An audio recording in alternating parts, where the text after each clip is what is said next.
Alhamdulillah, wa salatu wa salam ala rasulillahi sallallahu alayhi wa sallam.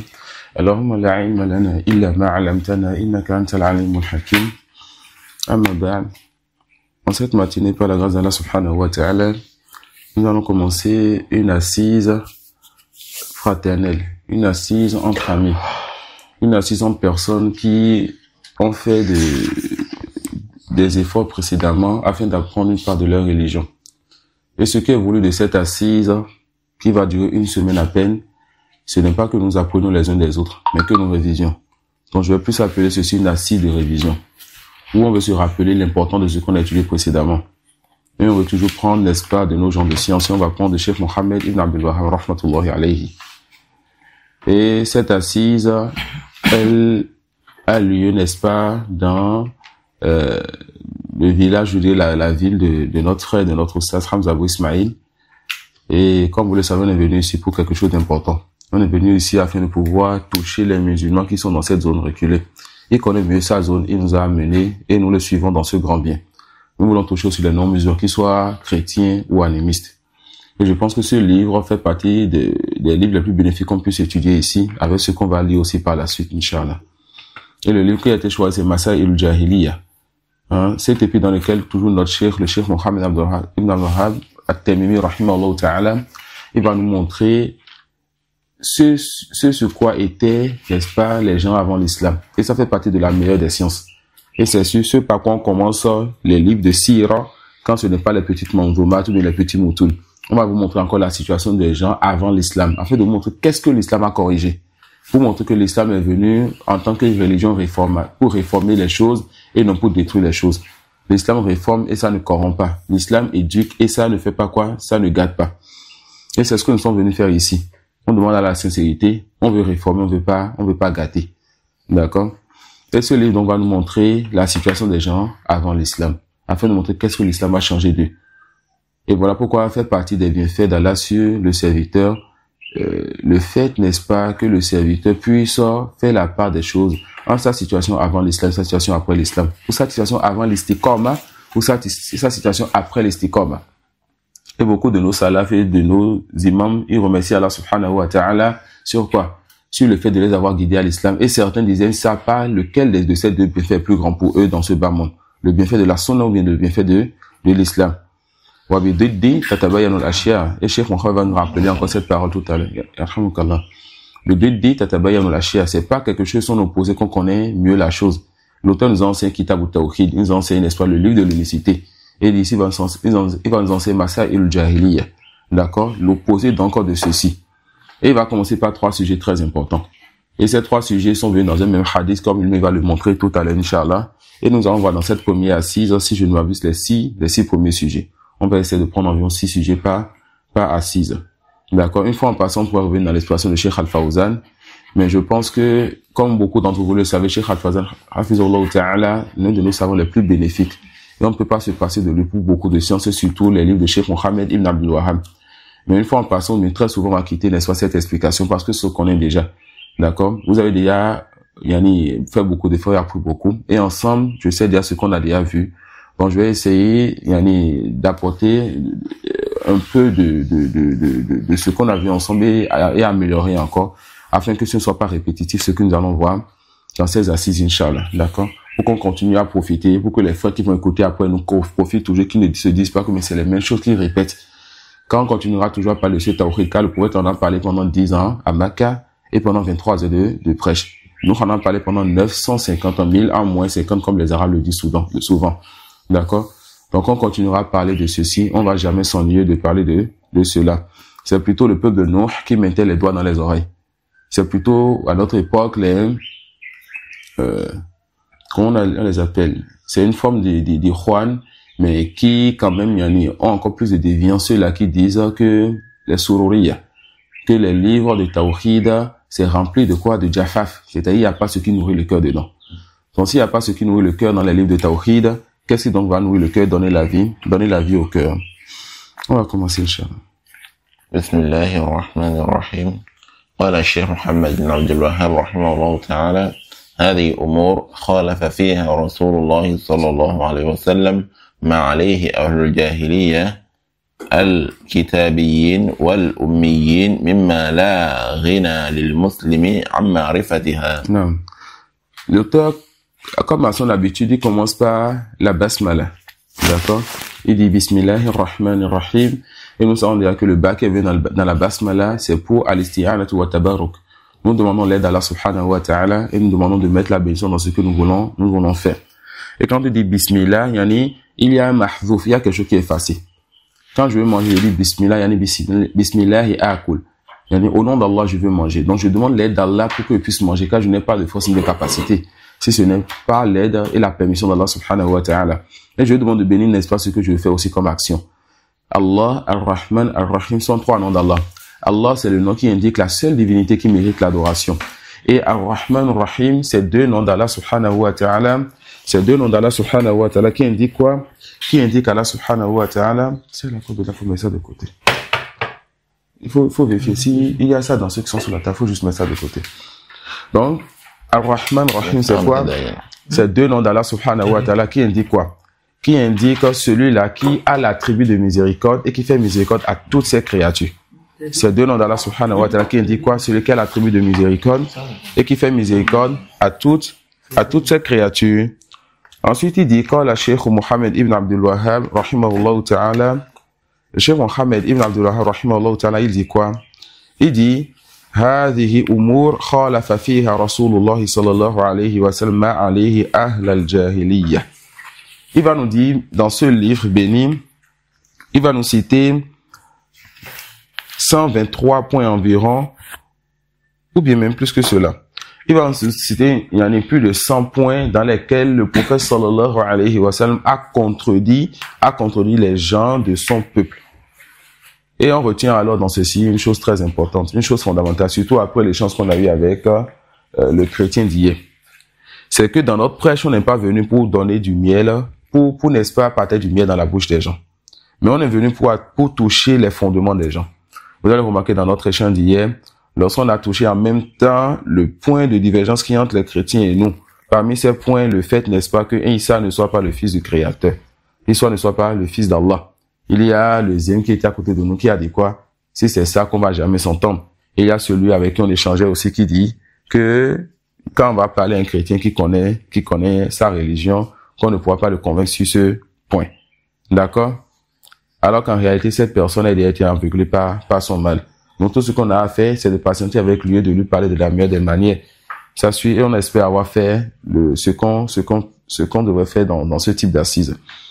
Donc, contrairement à leur prêche à eux, qui vont évangéliser, qui vont appeler à la Bible comme ils le disent, nous appeler à Dieu comme ils le disent, et qui vont pas toucher ce point-là, nous ne soyons pas trompés. Et ça, c'est le prêche des Tébligs. Et nous, on va pas vers les villages pour faire le prêche des Tébligs, ni le prêche des Ikhwan. On va pas vers les gens pour dire aux gens ce qu'ils ont envie d'entendre. Mais on doit leur dire ce qu'ils doivent entendre.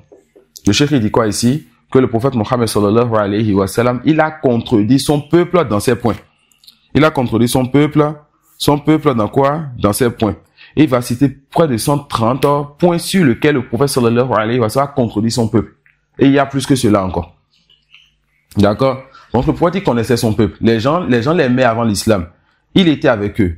Il avait une bonne relation avec ces gens. Mais quand il est venu, maintenant il devient prophète, comme on l'a déjà vu dans Sita Tumawad, dans 6 événements importants dans la Sira, il commence, Allah ne lui a pas dit, Bashir, annonce la bonne nouvelle. Voilà, qu'une quoi? Ya yugal mudathir kun fa'anzir. Ô toi, le revêtu de manteau, lève-toi et avertis. Donc, nous allons vers les gens pour avertir. Nous allons vers les gens pour annoncer la bonne nouvelle aussi. Mais on va aussi vers les gens pour avertir. On va vers les gens pour montrer ce sur quoi il y a divergence, il y a conflit. Parce qu'on s'est assis avec lui, c'est lui-même qui a avoué quoi? Qui a division. Et qu'au début, il y avait une seule religion, c'était le fait d'adorer le Créateur seul. Mais quand est-ce que cette division a commencé? Est-ce que tu veux qu'on corrige cette division? Apparemment, ils ne sont pas prêts pour cela. Ils préfèrent tout simplement parler aux gens que ça rentre dans un ordre et ça sort de l'autre. D'accord? Et ça, ce n'est pas notre prêche à nous. Donc, ne soyez pas trompés par ces belles paroles. Ne soyez pas trompés par ce prêche des Ikhwan, ce prêche des Tébligs. Nous, quand on veut prêcher, on veut toucher les fondements des gens. Non, on va pas directement comme ça et lancer des flèches et dire, voici ton erreur et tu dois délaisser ça. Non, de la meilleure des manières et avec sagesse. Mais la sagesse ne veut pas dire qu'il faut pas dire la vérité. Ça suit. Donc il dit, هذه أمور خالف فيها رسول الله صلى الله عليه وسلم عليه أهل الجاهلية. Et c'est qui? Il a contredit tout le monde sallallahu alayhi wa sallam. Dans ce livre, l'auteur veut nous montrer les fondements des autres que le prophète il a contredit. Donc, il va citer ceux qui avaient des fondements qui les faisaient sortir de l'islam. D'accord? Et dans d'autres livres, ils vont nous montrer, n'est-ce pas, les fondements de certains ou bien les erreurs et manquements de certains musulmans que l'islam a contredit. Et ça fait partie des livres qu'ils vont appeler, par exemple, Al-Kaba'ir, dans lesquels ils vont nous montrer les grands péchés. Et on a déjà vu des livres comme Yani sur le Sunna, dans lesquels ils vont montrer ce qui va te laisser dans l'islam et te faire sortir de la Sunna. Ici, ils vont montrer carrément ce qui contredit ou bien la différence entre les musulmans et les non-musulmans. Et des Al-Kitabiyin. Donc, que ce soit les juifs ou chrétiens. Et nous, ceux-là nous intéressent dans ce lieu. Wal-Umayyin, c'est qui les Umayyin? Il s'agit, n'est-ce pas, des Arabes. Donc, il s'agit des polythéistes, des animistes ici. Ceux que nous avons appelés ici les vaudous, non, ou bien les nommés symptômes et les animistes. D'accord? Pourquoi les appeler les Umayyin? Parce que c'était des gens qui, le plus souvent, ne savaient pas lire ni écrire, ou bien n'avaient pas encore reçu de livres. Donc, Al-Kitabiyin, ceux qui ont reçu des livres, les juifs et les chrétiens, Wal-Umayyin, ceux qui n'ont pas encore reçu de livres. Mimma la rina lil muslimi an ma'arifatiha. Le musulman ne peut pas se passer de connaître, n'est-ce pas, ces points-là. Tout musulman doit connaître et étudier ces points-ci. D'accord? Donc, ceci aussi fait partie des livres importants que le musulman doit étudier. Et le prêcheur, il doit alors aussi connaître ce livre et maîtriser ceci. Et pourquoi pas toujours avoir ce mat sur lui, qui lui permettra de connaître la situation des gens. Et quand tu connais la situation des gens dans la Jahiliya, tu sais comment les appeler. Voilà pourquoi souvent quand on se demande c'est quoi notre feuille de route, je dis ça va dépendre de ce qu'on aborde et comment on va aborder les gens. D'accord? La façon dont vous avez abordé ceux qui parlent Nango, ce n'est pas de la même façon qu'on a abordé Jean hier. C'est pas la même façon qu'on a abordé les deux jeunes. C'est pas la même façon qu'on a abordé le Zémé, celui qu'on a. Chaque personne, avec comment on va l'aborder. T'as fait de l'argent. وبضدها تتبين الأشياء. نعم. قبل هذا فضد يظهر حسنه الضد. نعم. أو حسنه الضد. نعم. Il dit فضد يظهر حسنه الضد. Aucun doute que l'islam, le tawhid, c'est la meilleure des choses. Et à connaître encore le polythéisme, la mécréance et ce qui s'oppose donc à ce tawhid et à cet islam, tu verras encore plus la beauté de l'islam. Ça suit. Quand tu vas voir, le caractère médiocre et malsain du polythéisme et de la mécréance, tu verras encore plus la beauté de l'islam. C'est en connaissant quelque chose et son contraire que la chose devient encore plus explicite. Non. فأهم ما فيها وأشدها خطرا عدم إيمان القلب بما جاء به الرسول صلى الله عليه وسلم فإن ضاف إلى ذلك استحسان ما عليه أهل الجاهلية تمت الخسارة كما قال تعالى والذين آمنوا بالباطل وكفروا بالله أولئك هم الخاسرون. L'auteur nous rappelle que l'une des choses les plus terribles qu'on puisse avoir chez quelqu'un qui a de la jahiliya en lui, c'est le fait que cette personne, son cœur n'accepte pas, mais que cette personne ne croit pas à ce avec quoi le prophète Mohammed sallallahu alayhi wa sallam. Que cette personne demande le prophète sallallahu alayhi wa sallam, tout comme ils ont démenti Nuh avant lui, tout comme ils ont démenti Ibrahim avant lui, tout comme ils ont démenti Moussa, Nuh plutôt, ensuite Ibrahim, ensuite Moussa et les autres prophètes. D'accord? Donc, parmi les choses les plus terribles, que le message te vienne, que l'appel te vienne, que la vérité te vienne et que tu te détournes donc de cela. Et si tu ajoutes encore à cela, n'est-ce pas, ce que les gens, ils vont faire comme chose de la jahiliya, ils vont aimer ces choses, c'est que la perdition, elle est encore plus grande. Et l'auteur va nous citer alors, il y en a une centaine de choses qui rentrent dans la jahiliya. On va voir les 6 premiers en cette matinée, Inch'Allah.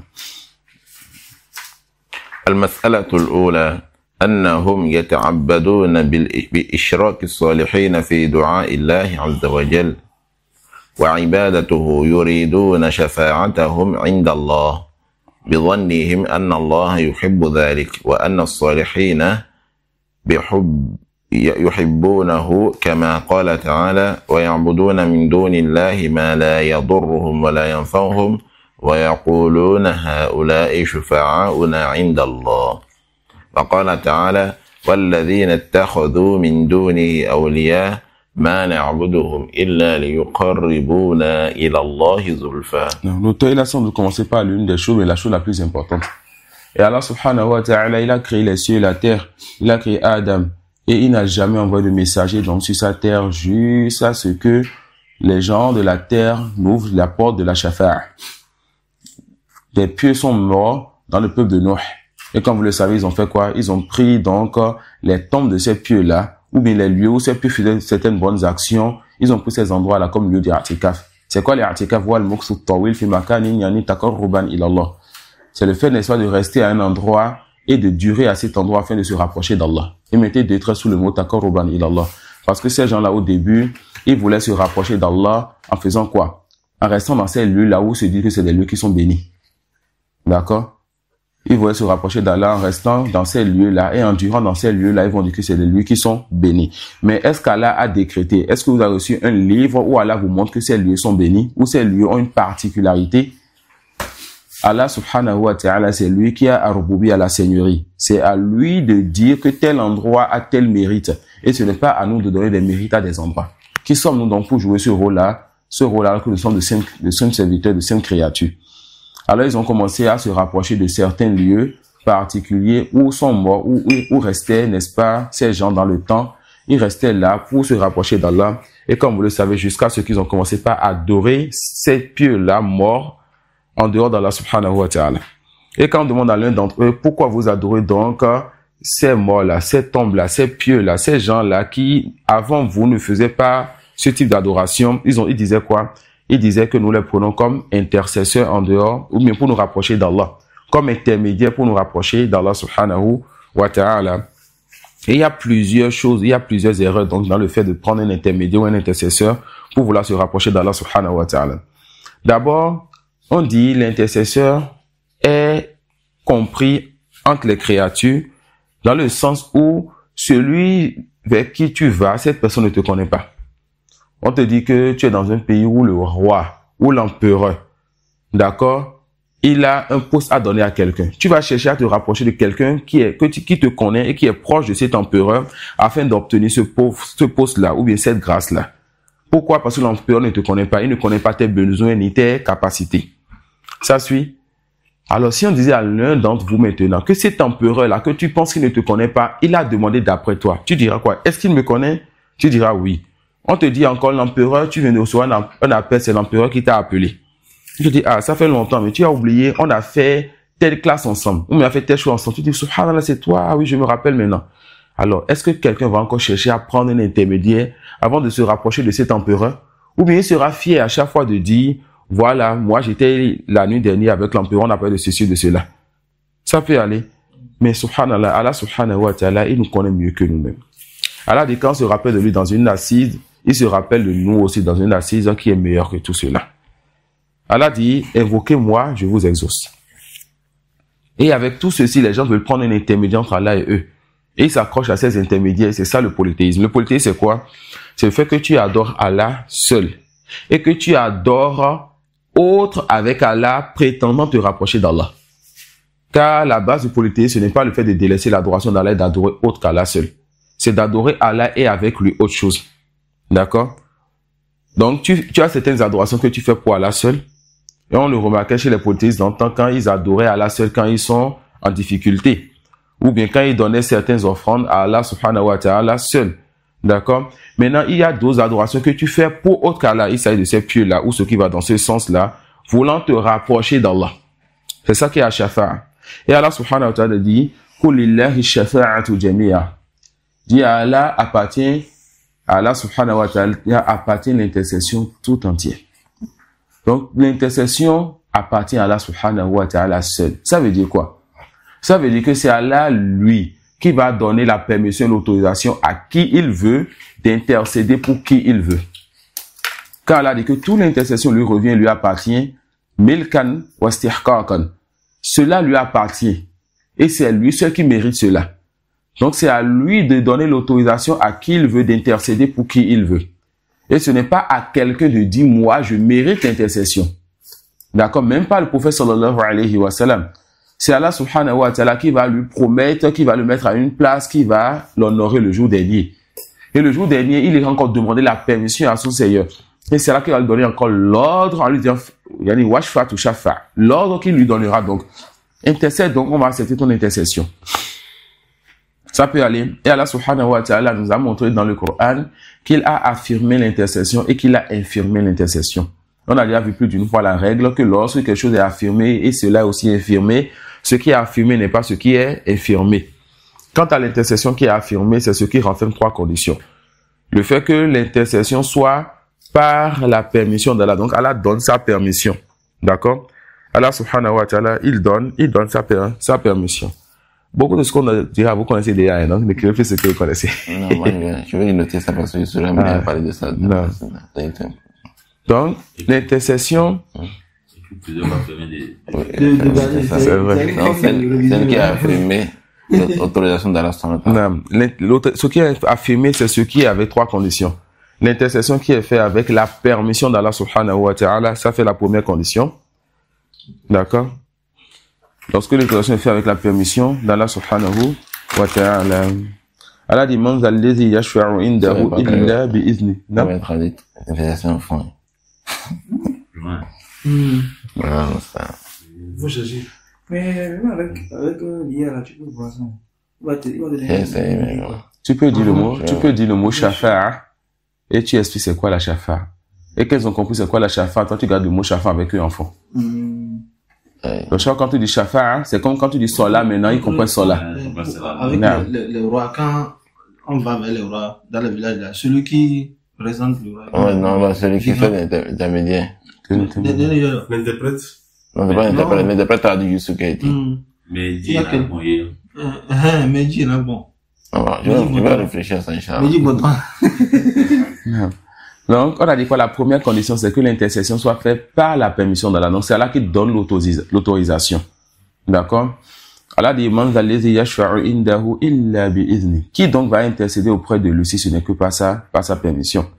Et la deuxième condition, c'est que l'intercession soit faite par qui? Soit faite par quelqu'un qu'Allah agrée.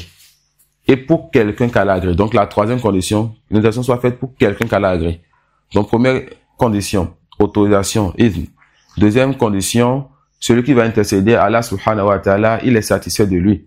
Et troisième condition, celui pour qui on intercède, Allah subhanahu wa ta'ala, il est satisfait de lui aussi.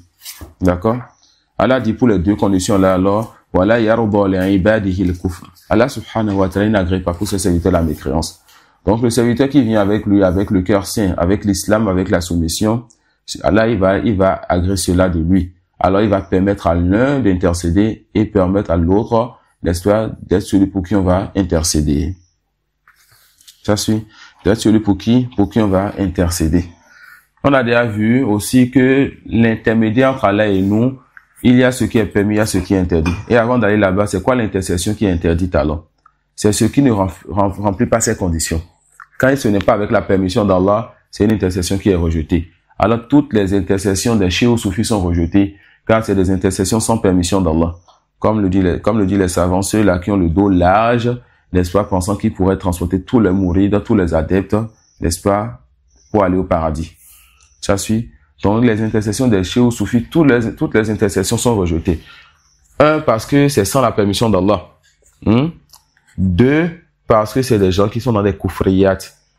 Parfois même certaines koufriyat que les juifs et les chrétiens n'ont pas eu à faire. D'accord? Et 3, le mourir, donc ceux pour qui ils veulent intercéder aussi, ils les ont suivis dans ces koufriyat. Taïb.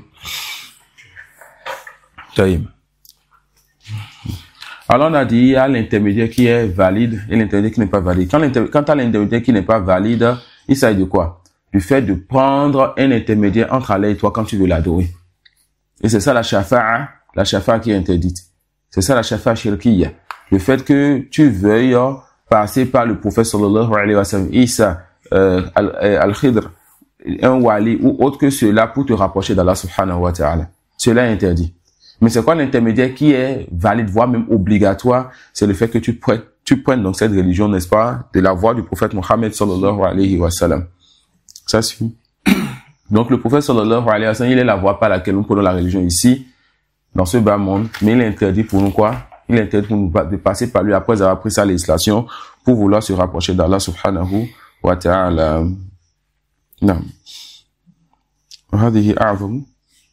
وهذه أعظم مسألة خالفهم فيها رسول الله صلى الله عليه وسلم فأتى بالإخلاص وأخبر أنه دين الله الذي أرسل به جميع الرسل وأنه لا يقبل من الأعمال إلا الخالص وأخبر أن من فعل ما استحسنوا فقد حرم الله عليه الجنة ومأواه النار. L'auteur dit alors que ce sujet-là, le fait de prendre un intermédiaire entre Allah et nous, dans quoi? Dans le fait de vouloir se rapprocher d'Allah, il dit c'est le plus grand sujet dans lequel le prophète sallallahu alayhi wa sallam, il a contredit dans son peuple. Et en la contredisant, il a fait quoi? Il a apporté donc ce qui s'oppose à cela, qui est quoi? La sincérité dans les œuvres.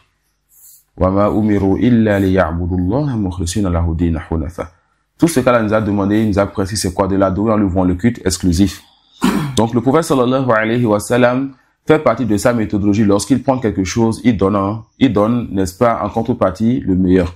Donc il les a demandé à délaisser le fait de prendre des intermédiaires entre Allah et eux pour adorer Allah. Et il les a enjoints le fait d'adorer Allah seul, sans associer.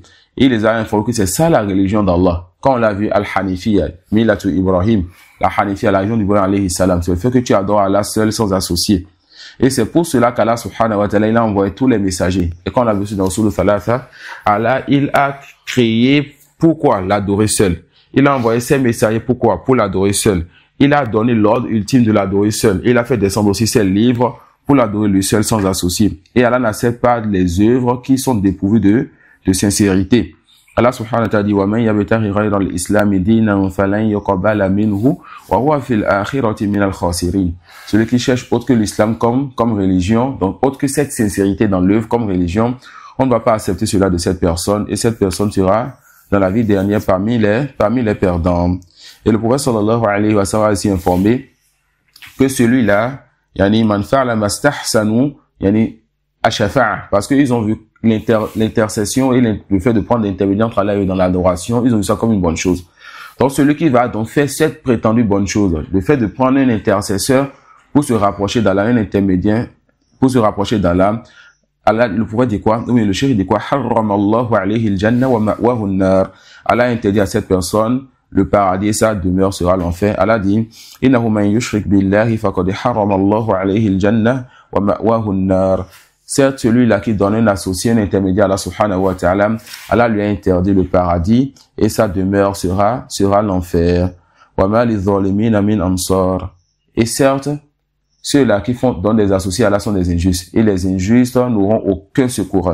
Car si Allah subhanahu wa ta'ala se détourne de toi, qui donc peut te secourir? Non. وهذه هي المسألة التي تفرق الناس لأجلها بين مسلم وكافر. Non. Si seulement le gars de notre assise hier, il avait compris ceci, il voulait qu'on revienne à l'union. Le cheikh dit quoi? Ce sujet-là, prendre des intermédiaires entre Allah et nous dans l'adoration, c'est sur ce sujet-là, n'est-ce pas, que les gens se sont divisés en deux groupes, musulmans et mécréants. Il nous a dit quoi hier? Il nous a dit qu'ils ont la Sainte Trinité, le Père, le Fils et le Saint-Esprit. Et quand il faut qu'ils fassent un grand combat, ah oui, la division est encore plus grande. Ils vont encore invoquer les anges. D'accord? C'est-à-dire quoi invoquer les anges? Eux me disent que c'est Allah, c'est le Créateur qui a fait don de ses pouvoirs au prétendu Fils ou bien au Fils chez eux, qui a fait les dons aux anges et tout cela. Alors quand ils vont encore invoquer les anges, que eux le veuillent ou pas, à la base, c'est l'intercesseur qui prennent. D'accord? C'est l'intermédiaire qui prennent toujours pour pouvoir obtenir ce qui est auprès de ce Créateur-là. Alors, pourquoi ne pas délaisser ces anges-là, le Saint-Esprit, le Fils et tout ce qu'ils adorent et adorer directement le Créateur. D'accord? Et je pense qu'il a quand même compris. Et voilà pourquoi, lorsqu'il a parlé finalement, il nous parle à nous que d'écrire le Créateur des cieux et de la terre. Quand il faut aller à la guerre, il faut avoir des soldats. Et qu'il a donné la force à ces soldats-là qui vont combattre sur le champ de bataille. Des trucs comme ça. Il a l'esprit du moi, lui. Le moi qui définit. C'est qui définissait là. En fait, l'orgueil là, c'est même lui. Il a l'orgueil en lui. Qu'elle a le réforme. Donc, l'auteur dit quoi? هذه هي المسألة التي تفرق الناس لأجلها بين مسلم وكافر. Ce sujet, c'est sur ça que les gens se sont divisés en deux groupes. En quel groupe? Entre musulmans et mécréants. Non. الثانية.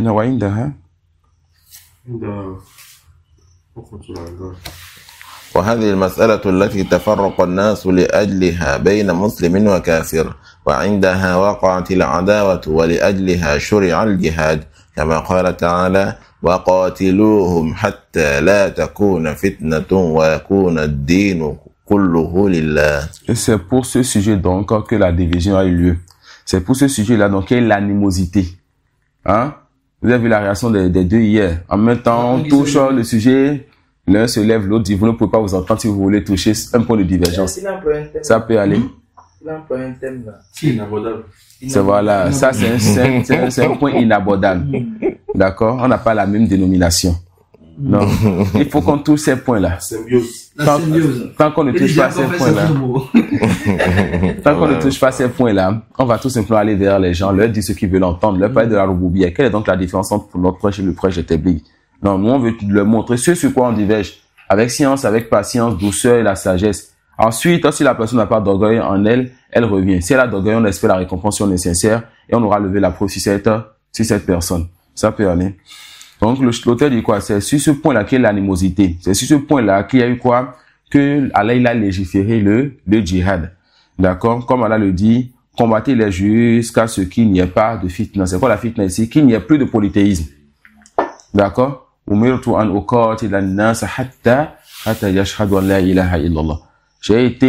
donné l'ordre de combattre les gens jusqu'à ce qu'ils attestent qu'aucune unité ne mérite l'adoration en dehors d'Allah.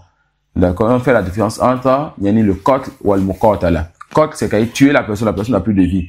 Ou le muqatala, c'est combattre la personne. Donc tu es en train de repousser la personne, de combattre la personne et en espérant qu'elle revienne. Et si elle revient, elle devient un ami chaleureux.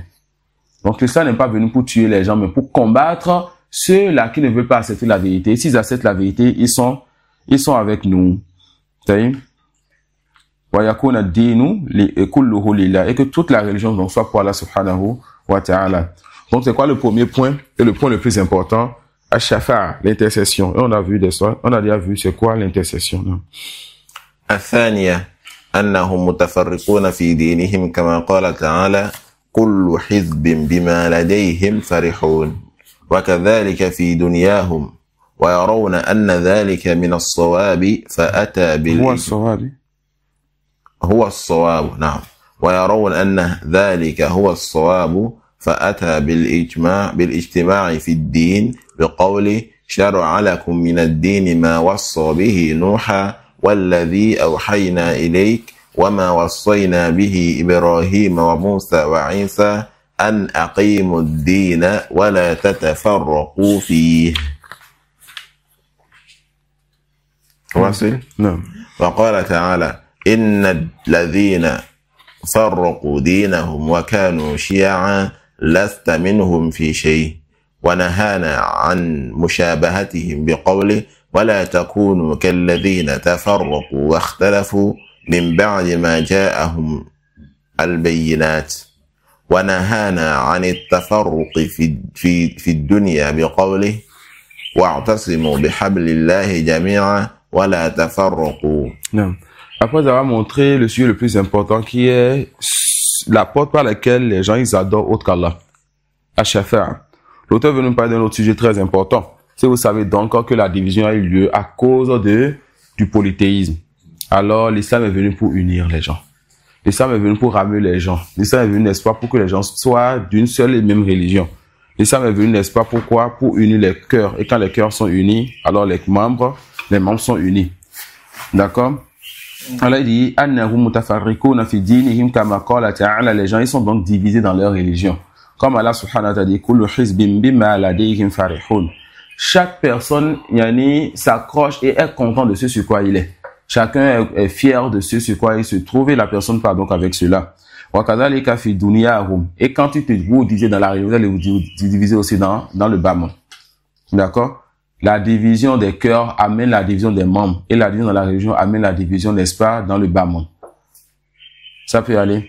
Voilà pourquoi, lorsqu'ils se sont divisés dans leur bas monde, ils ont amené donc la démocratie où dans chaque pays, on doit avoir des opposants.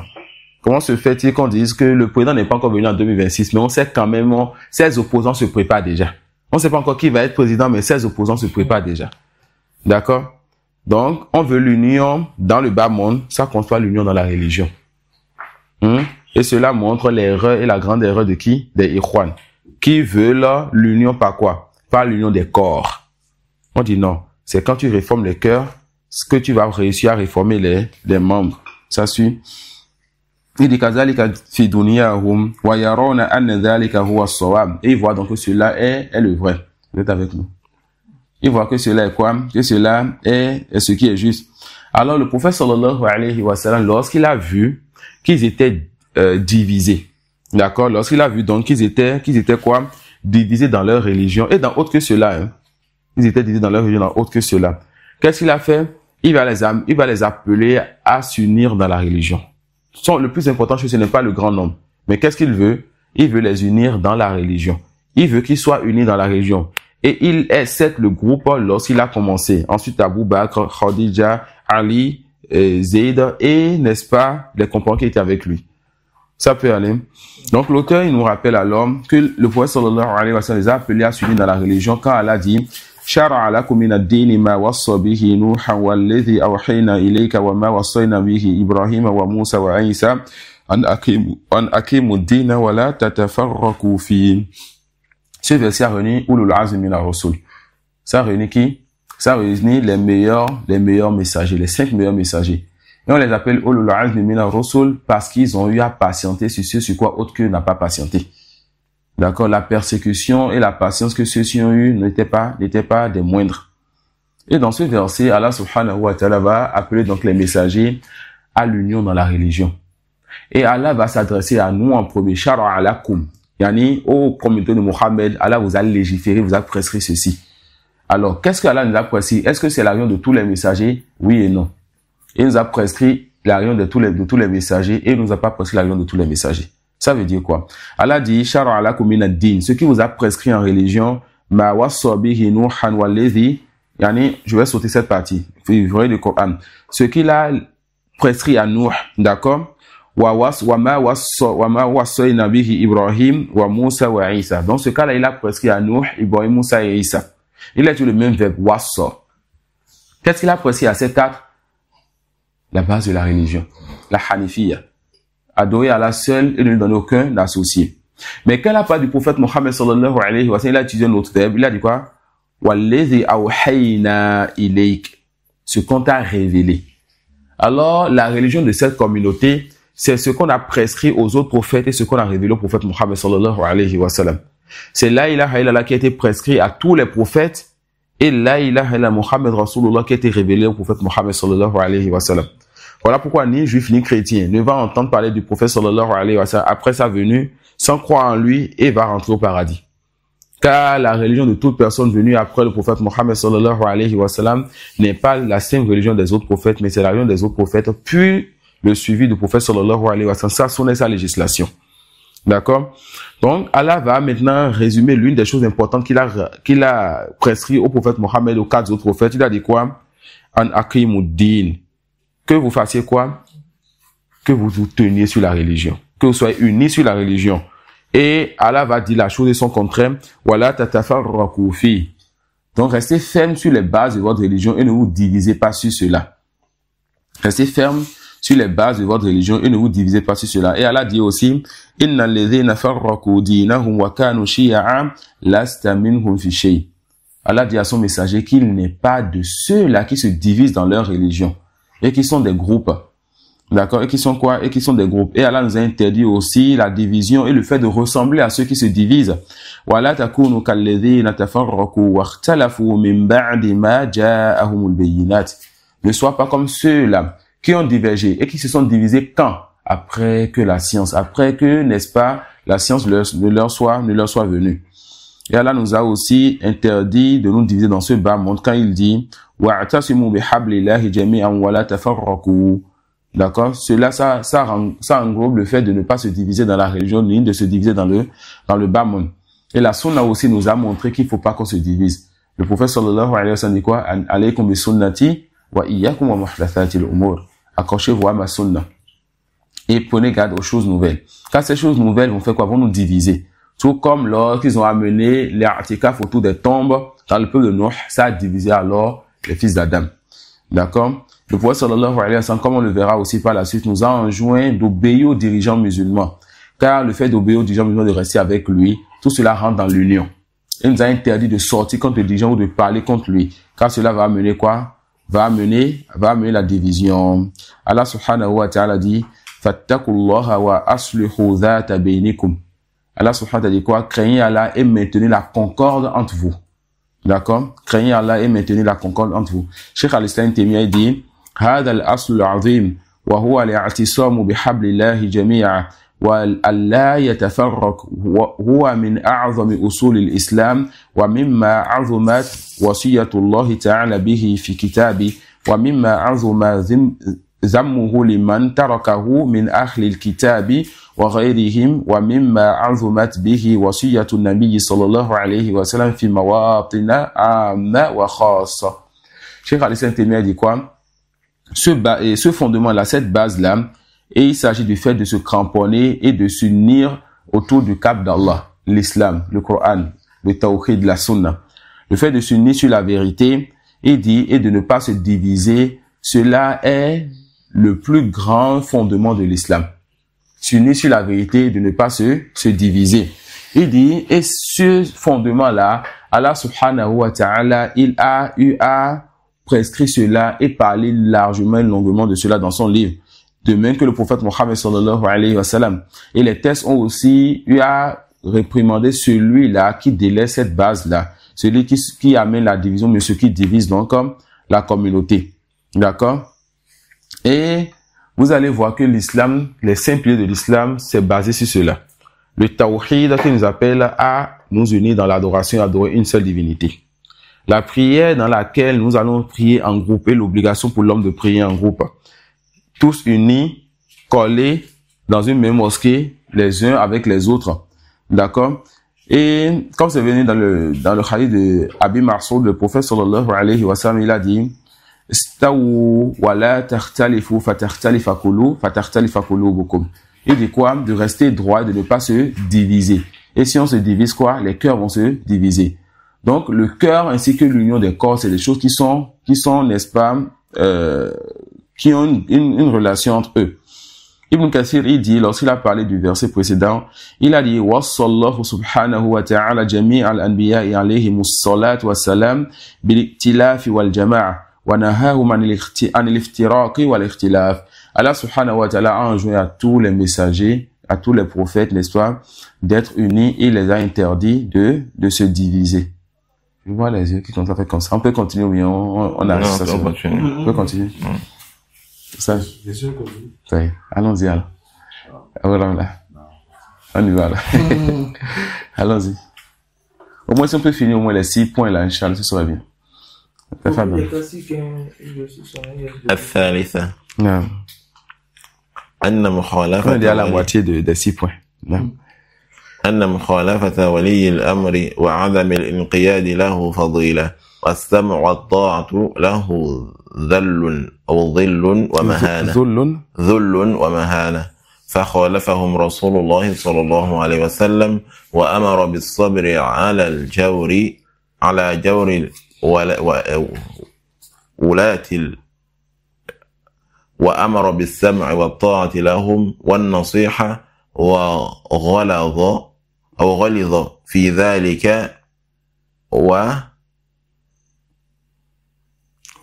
وأبدى فيه وأعاده. نعم وأبدى فيه وأعاده. وهذه الثلاث هي التي جمع بينها فيها صح عنه صلى الله عليه وسلم في الصحيحين أنه قال إن الله لا يرضى لكم ثلاثة أن تعبدوه ولا تشركوا به شيئا وأن تعتصموا بحبل الله جميعا ولا تفرقوا وأن تناصحوا من ولاه الله أمركم ولم يقع خلل في دين الناس ودنياهم إلا بسبب الإخلاص بهذه الإخلال بهذه الثلاث أو بعضها.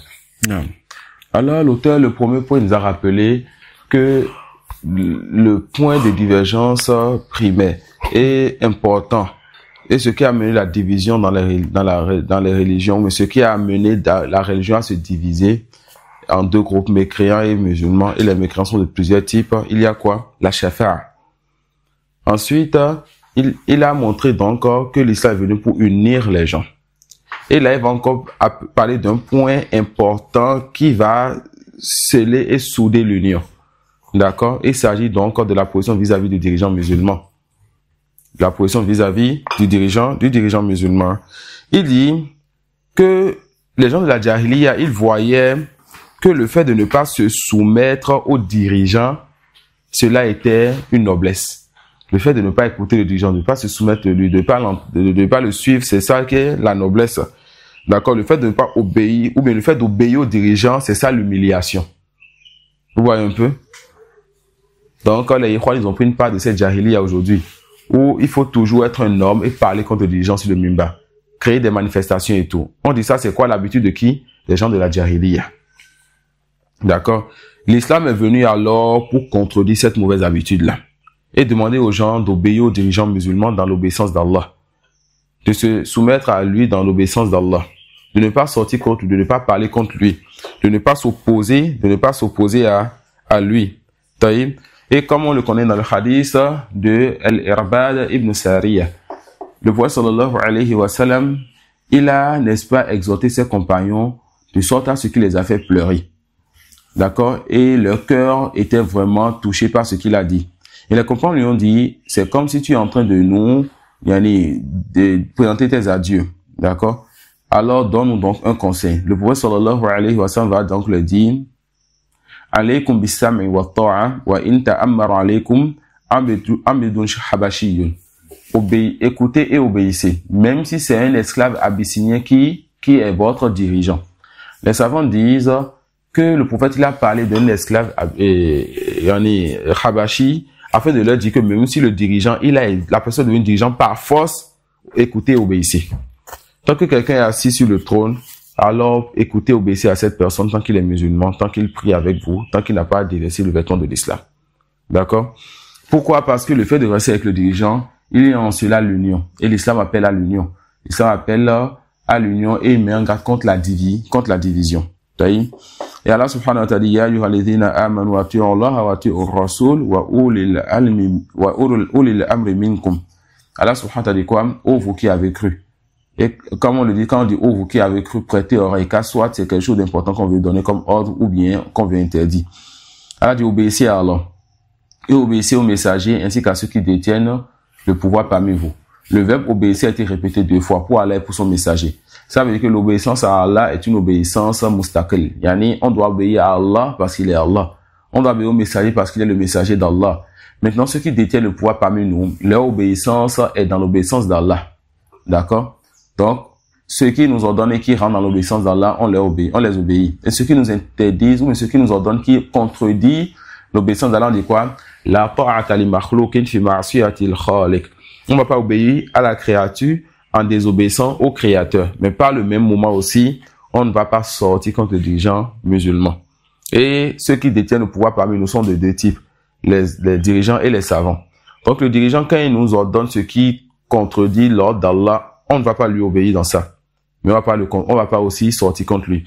Et le savant, quand il nous amène ce qui contredit l'ordre d'Allah, on ne lui obéit pas dans cela. Ensuite, on regarde ce à quoi il nous appelle. Si ça fait partie des choses qui sont parmi les fondements des choses grandes, le comportement vers lui est différent.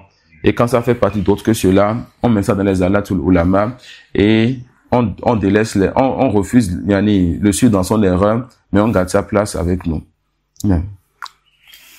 الرابعة أن دينه مبني على أصول أعظمها التقليد فهو القاعدة الكبرى لجميع الكفار أو أول. Comme l'auteur a dit que les 3 points qu'on a vus maintenant, la shafa'a, quelle intercession donc, le fait que l'islam appelle à l'union et le fait de ne pas sortir contre les gens musulmans, ces 3 choses, le prophète sallallahu alayhi wa sallam met ça dans un hadith. D'accord? Il dit Inna Allah yarda lakum thalas. Allah, il agrée pour vous 3 choses. Allah agrée pour vous 3 choses. Il dit, An ta'buduhu wa la tushriku bihi shay'a, que vous l'adorez, que vous ne donnez aucun associé. Un. Deuxième chose, wa an ta'tasimu bihablillahi jami'an wa la tafarraqu. Deuxième chose, que vous compreniez tous au câble d'Allah, la vérité de l'islam, la sunna de l'islam, et que vous ne vous divisiez pas. Vous allez voir que l'islam ne nous appelle pas juste au grand nom, ou bien à nous unir, mais à nous unir sur la vérité. An ta'tasimu bihablillah. Et en même temps, nous interdit de nous diviser. Et la troisième chose, wa an tanasahu man wallahu Allahu amrakum. D'accord? Et de façon générale, le troisième point, le fait, n'est-ce pas, qu'on soit avec le dirigeant musulman et qu'on ne sorte pas contre lui. Il dit, walam yakar khalalun fi dini nasi wa dunyahum illa bi sababil ikhlali bi hadhihi salasi aw ba'daha. Il n'y a pas eu de manquement dans la religion des gens, ni dans leur bas monde, si ce n'est qu'à cause du manquement dans les 3 points cités maintenant, ou dans l'un de ces 3 points. Donc, celui qui donne de l'importance sur le fait de réformer les gens sur ces 3 points, va réformer le bas monde et la religion des gens. Tu appelles les gens à adorer Allah seul, sans associer de façon générale, de façon détaillée. Car notre prêche, c'est un prêche de détail. Tu appelles les gens, n'est-ce pas, à rester unis après avoir accepté cette religion. Ils restent unis, ne se divisent pas. Et tu montres le comportement qu'ils doivent avoir envers le dirigeant musulman. qu'Allah nous accorde donc un dirigeant musulman. الرابعة أن دينهم مبني على أصول أعظمها التقليد فهو القاعدة الكبرى لجميع الكفار أولهم وآخرهم. Non. Il dit que la religion donc des mécréants, la religion des gens de la Jahiliya est basée donc sur un fondement très important. Quand l'auteur vous dit, quand quelqu'un comme Cheikh Mohammed doit vous dire quoi? Que le fondement le plus important ou l'un des fondements les plus importants de la religion des mécréants, c'est ce qu'il veut citer, c'est que cette chose, on doit écrire ça avec quoi? Avec un stylo de mine, d'encre en or. Ça suit? Il dit, donc, leur religion est basée sur des fondements. L'un des fondements les plus importants chez eux, le suivi aveugle. Le suivi aveugle. D'accord? Le fait de vouloir suivre aveuglement ce sur quoi étaient leurs ancêtres. D'accord? Il dit,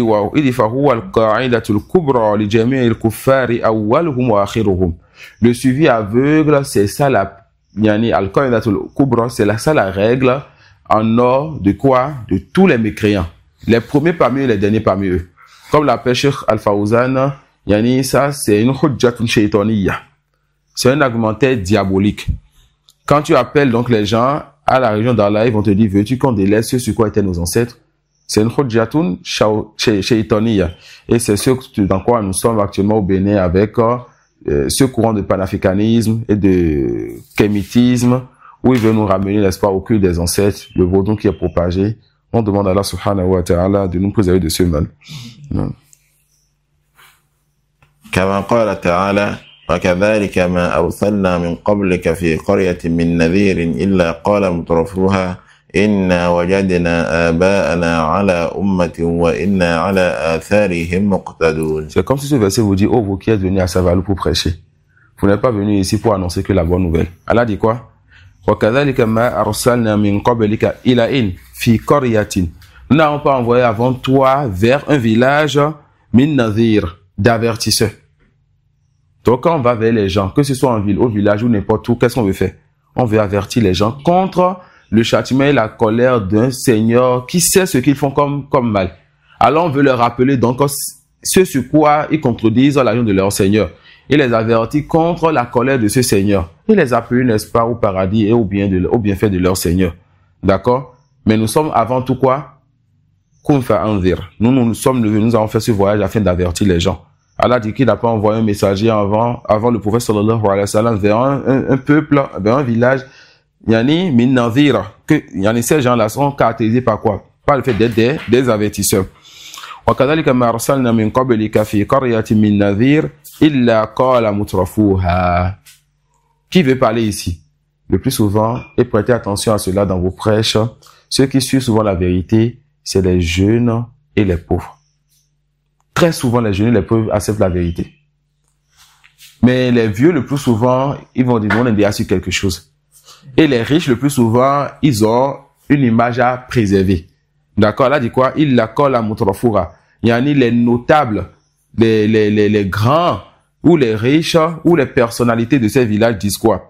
Inna wajadna aba'ana ala ummatin wa inna ala atharihim muqtadun. Nous avons vu nos ancêtres sur une religion. Hein? Le mot umma ici est voulu pour dire religion. Le mot umma peut avoir plusieurs sens dans le Coran. D'accord? Inna wajadna aba'ana ala umma. Nous avons vu nos ancêtres sur une religion, dans une adoration, dans un culte. Et nous allons rester sur ce sur quoi on a vu nos ancêtres. Ça peut aller. Qui sont ceux qui parlent? Les notables donc de ces villages-là. Donc c'est bien, quand on va vers des zones reculées, on va aller vers tout le monde. Mais on va donner une importance particulière aussi, surtout aux jeunes. Ou à ceux-là qui montrent, qui ont le besoin, mais qui sont parmi les pauvres de ces lieux-là. Car c'est des gens, Allah subhanahu wa ta'ala, il a adouci leur cœur, et c'est des gens qui aiment la vérité. Et quand ils entendent cette vérité, ils acceptent cela. Et le plus souvent, quand ils prennent la vérité, que la science suit cette vérité, ils font beaucoup de bien donc à la région d'Allah subhanahu wa ta'ala. Voilà pourquoi les gens de Quraysh, ils disaient, mais si ceci était la vérité, c'est-à-dire ce avec quoi le prophète sallallahu alayhi wa sallam est venu, était la vérité, ce n'est pas Bilal et c'est que les pauvres et les faibles de Makkah qui allaient le suivre. D'accord? Non. وكذلك ما أرسلنا من قبلك في قرية من نذير إلا قال مترفوها إنا وجدنا آباءنا على أمة وإنا على آثارهم مقتدون. وقال تعالى وإذا قيل لهم اتبعوا ما أنزل الله قالوا بل نتبع ما وجدنا عليه آباءنا أولو كان الشيطان يدعوهم إلى عذاب السعير فأتاهم بقوله قل إنما أعظكم بواحدة أن تقوموا لله مثنى وفرادا ثم تتفكروا ما بصاحبكم من جنة وقوله اتبعوا ما أنزل إليكم من ربكم ولا تتبعوا من دونه أولياء قليلا ما تذكرون. Et la parole d'Allah, وَإِذَا قِيلَ لَهُمُ اتَّبِعُوا مَا أَنزَلَ اللَّهُ قَالُوا بَلْ نَتَّبِعُ مَا وَجَدْنَا عَلَيْهِ آبَاءَنَا. Si on leur dit, suivez donc ce qu'Allah a révélé, ils disent non, nous allons plutôt suivre ce sur quoi on a trouvé nos ancêtres. أَوَلَوْ كَانَ الشَّيْطَانُ يَدْعُوهُمْ إِلَى عَذَابِ السَّعِيرِ. Et cela en réalité c'est le diable qui les appelle donc au feu. D'accord? Et la parole d'Allah, قل إنما أعظكم بواحدة أن تقوموا لله مثنى وفرادا ثم تتفكروا ما بصاحبكم من جنة. Ici, Allah subhanahu wa ta'ala dit donc à son messager de donner l'ordre aux gens. Je vous demande juste une seule chose. Que vous soyez donc véridiques, que vous soyez sincères, que vous vous asseyez par deux, que vous chacun se mette dans son coin et que vous réfléchissez. Et que vous sachiez donc que votre compagnon, donc le prophète sallallahu alayhi wa sallam, il n'est pas possédé. Mais en réalité, il est venu à vous avec la religion de vérité. Les savants disent, Qul ayyuha rasul li haula'i al-mushrikin, innama ushiru ilaykum wa ansahukum bi khaslatin wahida. Dis aux messagers et à ces gens, les polythéistes, que tout ce que tu leur demandes, c'est une seule chose. Hiya an takumu mutajarridina min al-hawa lillahi subhanahu. Que vous vous leviez donc en délaissant dans vos passions, votre orgueil, et que vous leviez par sincérité pour Allah subhanahu wa ta'ala. Isneini, yani 2 à 2, vous mettez 2, aw munfaridina, ou bien que vous mettez 1 à 1, summa tatafakkaru fi sirati sahibikum. Ensuite que vous méditiez donc sur ce que vous connaissez du prophète sallallahu alayhi wa sallam, avant qu'il ne vous vienne avec cette religion. Ce que vous connaissez de ses attributs, de ses caractéristiques, et de qui il est comme personne. Wa ma alimtum min aqlihi wa sidqihi wa amanati. Et ce que vous connaissez, n'est-ce pas, de sa raison, qu'on appelle de sa science, de sa raison, de sa véracité, du fait qu'il donne le dépôt. Li tatabayyanu annahu sallallahu alayhi wa sallam laysa bihi junun, afin que vous sachiez que le prophète sallallahu alayhi wa sallam n'est pas possédé. Ma huwa illa muhadhdhirun lakum bayna yaday adhabin shadid. Il n'est qu'un avertisseur, n'est-ce pas, qui est venu vous avertit d'un châtiment terrible qui vient après lui. In lam tatubu ila Allahi min ash-shirki bih. Si vous ne délaissez donc pas le polythéisme, alors un châtiment douloureux va vous atteindre. D'accord? Donc dans ce quatrième point, l'auteur il nous montre quoi? L'auteur rahimahullah ta'ala, il nous montre que l'un des points les plus importants sur lesquels ces gens-là, ils sont basés dans leur religion, il y a quoi? Le fait de suivre leurs ancêtres de façon aveugle. Et l'islam nous appelle à faire quoi? À nous tourner vers Allah subhanahu wa ta'ala, à suivre la vérité. La vérité vient de façon claire, de façon explicite. On doit suivre donc cette vérité. Allah dit, ittabi'u ma unzila ilaykum min rabbikum wa la tattabi'u min dunihi awliya qalilan ma tadhakkarun. الخامسة أن من أكبر قواعدهم الاغترار بالأكثر ويحتجون به على صحة الشيء ويستدلون على بطلان الشيء بغربته وقلة أهله فأتاهم بضد ذلك وأوضحه في غير موضع من القرآن. Donc le cinquième point c'est quoi? Le fait qu'ils soient trompés par le grand nombre et qui justifie la vérité par ce sur quoi se trouve le grand nombre. Donc quand il y a le grand nombre sur quelque chose, c'est ça qui est la vérité. Et quand il y a un petit nombre sur quelque chose, c'est ça qui est le faux. L'islam est donc venu les contredire en cela. L'islam nous a montré que le jour dernier viendra un prophète sans suiveur. Est-ce que ce prophète n'était pas sur la vérité? Kalla wallah. Il était certes sur la vérité. D'accord? Et Allah subhanahu wa ta'ala dit dans le Coran, Awa kullama ahadu ahdan nabazahu fariqum minhum bal aktharuhum la yu'minun. Allah dit selon l'essai de traduction, faudrait-il chaque fois qu'il conclut un pacte, qu'une partie d'entre eux le dénonce, c'est que plutôt la plupart d'entre eux ne sont pas croyants. Et les versets qui vont nous montrer que le grand nombre est mécréant, le grand nombre n'est pas croyant, le grand nombre est pervers, sont multiples. Wama wajadena li aksarihim min ahd. Allah dit quoi? Et nous n'avons trouvé chez la plupart d'entre eux aucun respect de l'engagement. D'accord?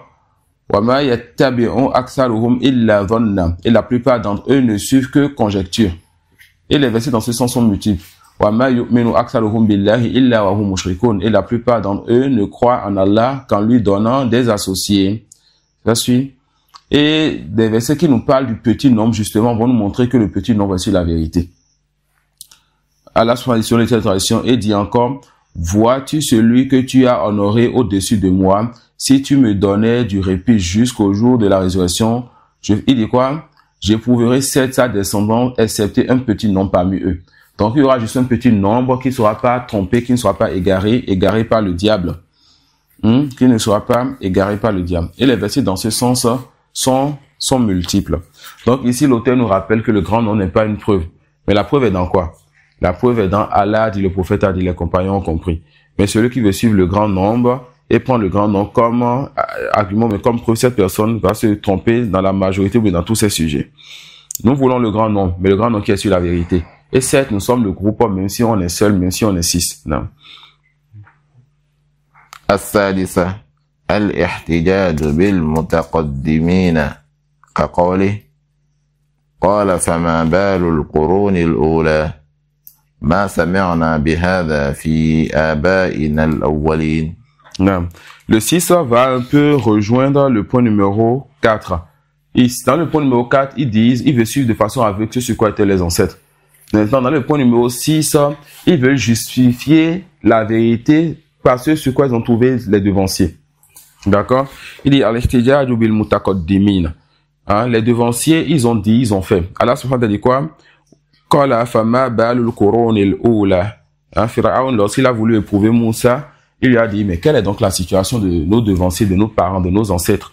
Si eux, ils étaient dans ce sur quoi nous on les a trouvés, tu penses donc que eux, ils étaient sur le faux? La réponse, la personne qui t'a précédé peut être sur le faux. On ne reconnaît pas la vérité par le fait que la personne soit venue avant toi. Mais on reconnaît la vérité par quoi?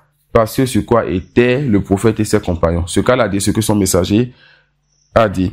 Ma sami'na bihadha fi aba'ina al-awwalin. N'ont pas entendu ceci auprès de nos ancêtres les premiers.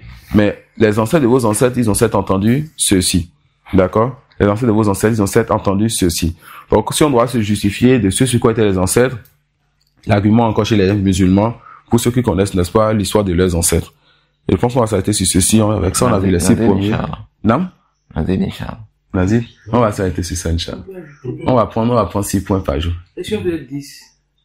C'est une bonne idée. Comme on a aussi un samedi à travers... Ah bon, Prenons les 6 déjà aujourd'hui. Ça, c'est les 6 les plus importants.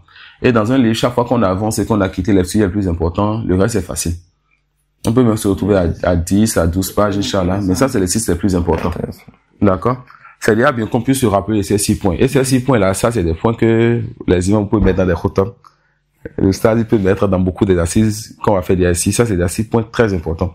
Il veut nous rappeler ces 6 points. Sans regarder dans le livre, ni dans son cahier. Le premier, on a le fait de l'intercession. La shafa'a. Non. Qui d'autre? Le deuxième point. Le deuxième point. La division. L'union, le fait de ne pas se diviser. Le troisième point. Sortir contre le dirigeant musulman. Voilà. Et ces 3 points, c'est les points les plus importants. Le tawhid et le fait de délaisser le shirk. D'accord? Et quand on dit tawhid, c'est le fait de ne pas prendre entre Allah et nous des intermédiaires dans notre adoration. Deuxième point, s'unir maintenant sur cette vérité, s'unir sur ce tawhid, sur l'islam et sur la vérité. Troisième point, rester avec le dirigeant musulman. Donc, c'est-à-dire, les 3 points qu'on les appelle au groupe et nous demandent de ne pas nous diviser. D'accord? Le 4e point. Ça a demandé de ce quoi était les Non, le suivi aveugle. D'accord? Donc, ce suivi aveugle fait partie maintenant de leurs ambiguïtés. Vous voyez l'auteur? Il nous rappelle d'abord par quoi les gens ils ont délaissé la vérité. C'est la shafa'a. D'accord? La shafa'a, c'est la porte par laquelle la division est d'abord venue chez les enfants d'Adam. Dans le peuple du prophète Nuh alayhi salam. Ensuite, après cela, il va nous appeler maintenant à revenir à la vérité, à nous unir sur cette vérité. Tous cramponnez vos câbles d'Allah, c'est quoi? Le tawhid, délaisser la shafa'a qui est interdite. Ça suit? Maintenant, si vous cramponnez au câble d'Allah, pour que vous puissiez préserver cette union-là, qu'est-ce qu'il faut faire? Restez avec votre dirigeant. Quelqu'un qui va vous dire, faites, ne faites pas tant que c'est l'ordre d'Allah. Si vous faites cela, parmi les ambiguïtés qui a égaré les autres, ou bien que les autres, ils ont eu à quoi? Le fait de vouloir suivre de façon aveugle leurs ancêtres. Allah nous interdit cela. 5e point. Et le fait d'être trompé par le grand nombre. Le fait d'être trompé par le grand nombre. Parce qu'il sait qu'on a une époque, comme l'a dit le prophète sallallahu alayhi wa sallam, celui qui va vivre longtemps verra la division. Donc, plus le temps avancera, plus il y aura de division dans cette communauté. Alors, plus le temps avancera, plus la vérité sera avec le petit nombre. Et la vérité a souvent été avec le petit nombre. D'accord? Ibrahim, il était seul. Nuh, il était seul. Ça peut aller. Moussa, Allah l'a envoyé avec son frère pour aller prêcher Pharaon, son peuple et son armée. D'accord? Non. Vous voyez. Donc, qu'on appelle, le fait d'être trompé par le grand nombre, c'est une erreur. Parce que la vérité n'est pas connue par le grand nombre ou le petit nombre. La vérité, c'est ce sur quoi était le prophète et ses compagnons. C'est Allah et le prophète et les compagnons ont compris. Si le grand nombre est avec cela, on dit Alhamdulillah. Il y aura la vérité il y aura la suprématie de la science et la suprématie de la force. Et quand ces deux sont réunis, en peu de temps, l'islam se propage partout. Vous voyez? Mais si la vérité est avec le petit nombre, on n'est pas trompé par le grand nombre non plus. Et enfin, le 6e point qu'on a vu. Bon, ça rejoint un peu. Ça rejoint le 4e point. Voilà. Et de s'argumenter de ce qu'a fait les devanciers. Et c'est ce qu'on voit surtout en ville, hein. Lorsque des jeunes comme nous, on vient, on parle aux gens, ils vont dire quoi? Les alphas ont dit ceci, l'oustaz a dit ceci. Hein, comme me dit un frère à Kpakpa, quand on a parlé de la question de prier dans une mosquée à la tombe, il a dit, mais les savants, et en parlant de savants, il parle de ceux chez qui il apprend dans la mosquée où il y a la tombe, justement. Que les savants vont se tromper. Hein? Ça peut aller. Oui. Est-ce que les savants vont se tromper? Vous voyez un peu, donc, le fait de se justifier de ce quoi était qui? Les devanciers. Ce sur quoi était quoi? Les mutakot dimoun. D'accord? Donc ça, c'est 6 points très importants. Non. Ça, c'est 6 points importants qu'on doit retenir. Donc, Allah subhanahu wa ta'ala nous facilite, n'est-ce pas, de continuer le livre, de pouvoir finir ceci en beauté. Wa subhanaka wa bihamdik. Ashhadu an la ilaha illa anta astaghfiruka wa atubu ilayk.